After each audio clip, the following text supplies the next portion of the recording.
Estamos de volta com Painel Cidadão.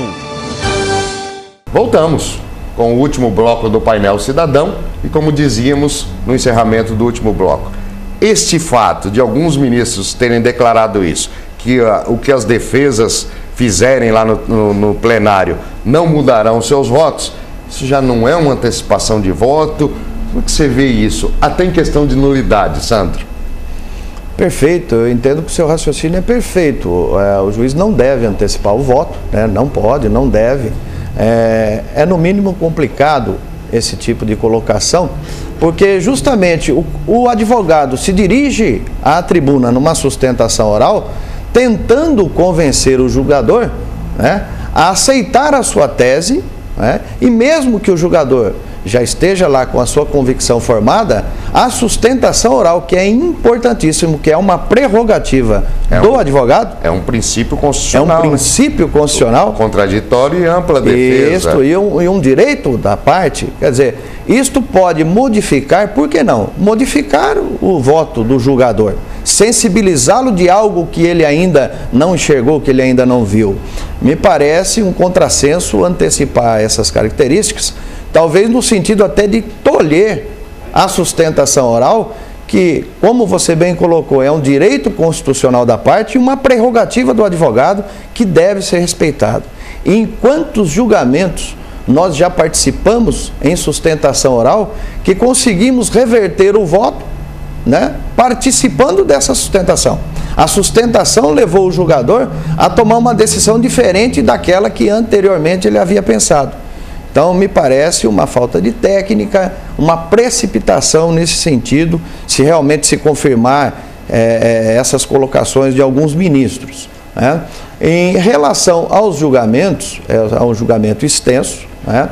O Supremo tem que tomar muito cuidado em todas essas questões, porque é um julgamento que pode gerar uma nulidade, a depender de como as coisas ocorrem. Até a questão do desmembramento, né? Exatamente. Porque tem pessoas que não têm foro privilegiado. 35 dos réus não têm, somente 3 teriam. Correto. Esses que não têm foro privilegiado, suprime-se uma instância, porque o STF, o Supremo Tribunal Federal, é a última instância, não cabe mais recurso a ninguém. Então, esses, em caso de condenação, seria suprimida uma instância. Os políticos, quer dizer, que tem o foro privilegiado, teriam que aceitar, mas aí são só 3. Quer dizer, quantos se safaram aí no decorrer do processo, da denúncia e tal. Então, essa questão de condenação ou não condenação, ou de um lado ou de outro, vão ficar respingos, Santo. Verdade. O Supremo Tribunal Federal é um órgão competente, é um órgão experiente, mas ele tem que se cercar de todos esses cuidados para que não venha prestar, na verdade, um desserviço à sociedade, proporcionando, né, que aliás, no nosso conceito já vem acontecendo, né, porque o papel do Supremo Tribunal Federal é de guardião da Constituição, e os julgamentos do Supremo, nos últimos 3, 4 anos, até no primeiro governo Lula, podemos pegar esse histórico, tem sido julgamentos políticos, né, e não jurídicos. A maioria dos julgamentos em plenário do Supremo, eles se revestem de uma carga política muito grande, de uma comoção social.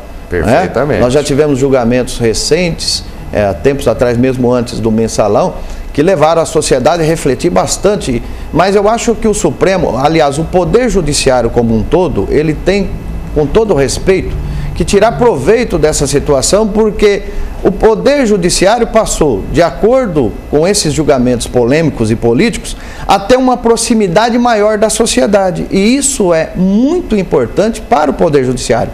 Porque até então se tinha, né, que o juiz é algo intocável, né, uma barreira muito grande, intransponível, de acesso difícil. Perfeito. E o Poder Judiciário, ele tem que se manter próximo da sociedade e próximo das necessidades do anseio social. Então, é importante que esses julgamentos que causam comoção social projetem essa imagem do Supremo para que ele se torne realmente algo mais palpável, mais próximo, para que a sociedade possa realmente ter, inclusive, um senso crítico sobre o que acontece nesses julgamentos. Então, eu acho que tem um ponto muito favorável a esses julgamentos polêmicos, que é a aproximação, a quebra dessa barreira que está existindo, né? A figura do juiz era guardadas as devidas proporções e com muito respeito ao cristianismo, a figura do juiz era de um Deus, né?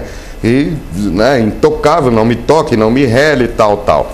E depois da própria Constituição de 88, que houve uma abertura nesse sentido, o Poder Judiciário hoje ele está bem próximo da população. A grande verdade é que nós estamos, já falamos aqui no Painel Cidadão algumas vezes, e agora em setembro, outubro, voltaremos a falar. Hoje no estado de São Paulo está sendo criado um tribunal de conciliação e mediação, que deve funcionar aí logo depois das eleições, e que antes de qualquer coisa, antes de qualquer processo, já vai se tentar a conciliação entre os briguentos, entre os litigantes. Isso é de suma importância. Perfeito, perfeito. O direito, se ele puder prevenir conflitos, esse é o interesse maior do direito, não é verdade? A intenção do direito é prevenir conflitos e levar ao judiciário, se possível, só aquelas questões que as partes por si só não consigam se conciliar. Porque a conciliação sempre é muito importante. Muito importante porque ela satisfaz, se não plenamente, mas ela satisfaz muito mais as partes do que levar a sua questão à apreciação do judiciário. Porque a decisão do juiz, ela é uma decisão traumática. Ela cria um trauma na parte que sucumbe, na parte que perde, não é verdade? Porque ela tem que aceitar uma decisão que muitas vezes, e na maioria das vezes, não concorda. Ninguém quer perder. Né? Ninguém quer perder, e é uma decisão imposta pelo Estado juiz, dentro da sua legalidade. Então, quando a parte se propõe a realizar uma conciliação e ela se concilia, mesmo abrindo mão de alguns direitos, ela vai sair satisfeita.